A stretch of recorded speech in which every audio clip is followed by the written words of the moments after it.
The story begins in 1815. Aboard a French merchant ship, the captain becomes terminally ill and is near death. To save his life, the ship's second mate, a brave and honest young man named Edmond, makes a difficult decision. He and some of his companions take the captain in a small boat to an island where he can be treated. They land on the island of Elba, the site where Napoleon, the former French emperor, was held captive.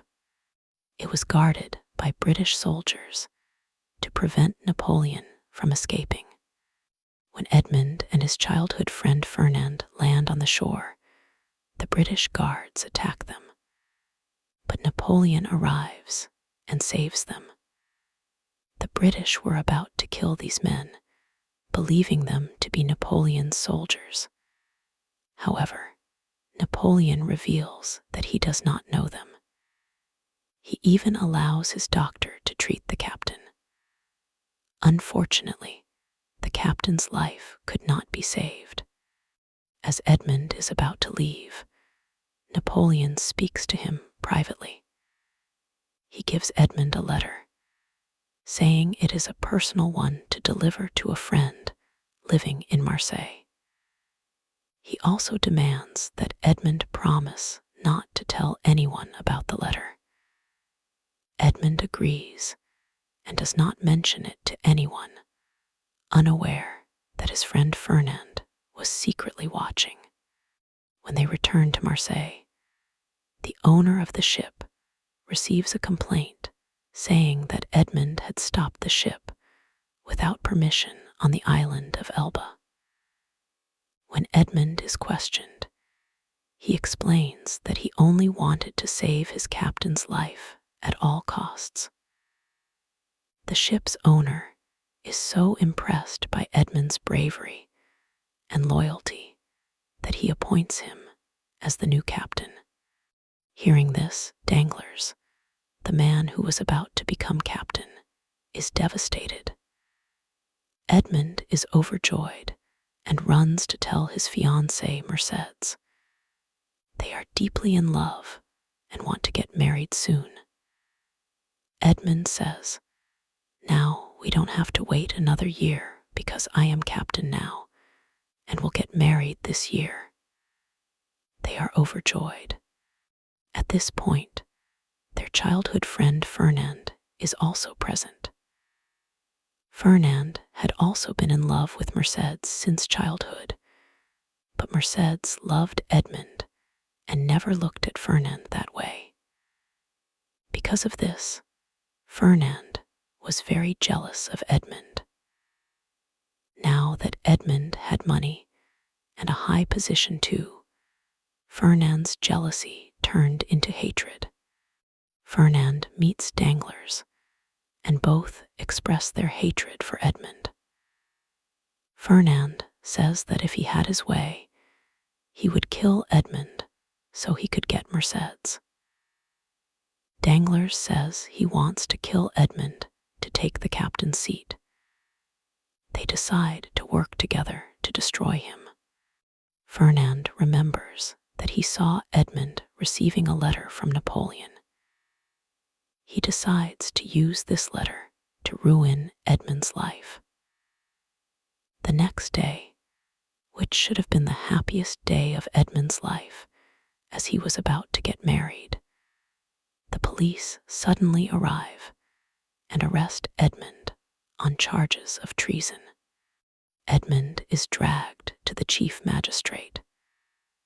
The magistrate speaks with him, believing him to be a simple sailor with no understanding of politics. Edmond answers every question honestly and gives him the letter he brought from Napoleon, assuring him that no one had read it yet. Upon receiving the letter, the chief magistrate tells him he is innocent and can leave.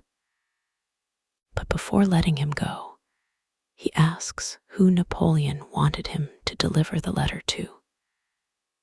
Edmond reveals the name, which turns out to be the chief magistrate's own father, a supporter of Napoleon. To save his career and reputation, the chief magistrate burns the letter. Since only Edmond knew the truth, he decides to get rid of him too. He lies to Edmond, saying he has suffered a lot, and that his carriage is waiting outside to escort him to his wedding with dignity. Edmond, overjoyed, gets into the carriage. But suddenly, the carriage is locked from the outside. Instead of taking him home, it takes him to a port. And from there, he is taken by ship to a terrifying prison built on an island in the middle of the ocean, from which no one can escape. The warden was a very cruel man who would brutally beat Edmond and keep him in a dark cell. Every year, on the anniversary of his imprisonment, the warden would flog him. This was how Edmond knew another year had passed. Years passed. Edmond's hopes began to fade. He had even stopped believing in God and once considered suicide.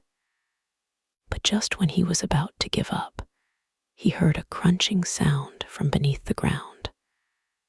Suddenly, the ground in his cell cracked, and an old man emerged. It was another prisoner named Abbé Faria. Faria had been digging a tunnel for 5 years to escape, but had accidentally dug in the wrong direction and ended up in Edmond's cell. This mistake proved beneficial for both. Edmond found a friend after many years, and Faria found a student. Faria was a knowledgeable man, a good swordsman, and well-versed in politics. He taught Edmond math, science, economics, philosophy, reading, writing, and swordsmanship. Within a year, the simple sailor had become a genius and a skilled warrior.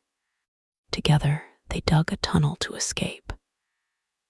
They discussed why Edmond was in prison, and with Faria's help, Edmond realized he had been betrayed by 3 people: the chief magistrate, who wanted to protect his father; Fernand, who wanted Mercedes; and Danglars, who wanted his position as captain. A fire of revenge ignited in Edmond. One day, while digging the tunnel, the ground collapsed, and stones fell on Faria, burying him. As Faria was dying, he gave Edmond a map to a vast treasure hidden by the Spada family on the island of Monte Cristo.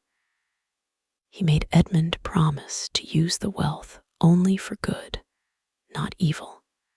After Faria's death, the guards put his body in a sack. Edmond switched places with the dead body and hid inside the sack. The guards, thinking it was Faria's body, tied a heavy stone to it and threw it into the sea. Edmond cut open the sack with a knife, freed himself, and swam to the surface. He drowned the cruel warden underwater, his first act of revenge after 13 years of torment. Edmond then reached the shore and joined a group of smugglers. There he fought and spared the life of a man named Château, who then vowed lifelong loyalty to him. After some time, Edmond and Château went to the island of Monte Cristo. Following Faria's map, they found the enormous treasure hidden in a secret underwater cave, chests full of gold and diamonds. Edmond became the richest man in the world. He returned to his hometown after 13 years. no one recognized him. He learned that his father had committed suicide due to grief, and that Mercedes had married Fernand after hearing of Edmond's supposed execution. The chief magistrate had been promoted and moved to Paris. Using his wealth, Edmond transformed himself completely and took on the identity of the Count of Monte Cristo. He bought a magnificent palace in Paris, lived luxuriously, and threw lavish parties to become part of the elite. His plan was to destroy the 3 men who had ruined his life. He first targeted Danglars, the greedy banker, by giving him false information that caused him huge losses and eventual ruin. Next, he befriended the chief magistrate, now chief prosecutor, and tricked him into confessing that he had sent an innocent man to prison to save his father, and had even arranged his father's murder through Fernand. The police heard the confession and arrested the chief magistrate. Finally, it was Fernand's turn. Edmond kidnapped Fernand's son Albert and then pretended to rescue him to get closer to the family. At Albert's birthday party, Mercedes noticed the Count's habit of playing with his hair, the same distinctive gesture Edmond used to make. She realized he was Edmond. Mercedes tried to talk to him, but Edmond, believing she had betrayed him, denied everything and sent her away. He then attacked Fernand's business by deliberately leaking information about a shipment of treasure. When Fernand tried to steal it, Edmond framed him for theft, and using the chief magistrate's testimony, also implicated him in murder. Fernand was sentenced to death and fled. Mercedes later confronted Edmond and revealed the truth. She was pregnant with his child when she heard he was dead. To protect the child, she married Fernand. Edmond was shocked to learn that Albert was actually his own son. Fernand reached the island of Monte Cristo hopping to find the treasure, but the chests were empty except for a childhood chess piece that reminded him of Edmond. He realized the Count was Edmond. A fierce sword fight broke out between them. Albert joined to save Fernand, whom he thought was his father. Mercedes arrived and revealed that Edmond, not Fernand, was Albert's real father. Devastated, Fernand realized he had lost everything he had stolen from Edmond, his wife, his son, and his honor.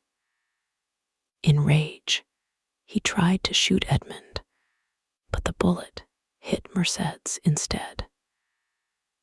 Edmond then killed Fernand with his sword. In the end, Mercedes survived. Edmond had achieved justice. Remembering Faria's words, he decided to use his immense wealth for the welfare of humanity, as he had promised. He reunited with his family and lived happily with Mercedes and their son.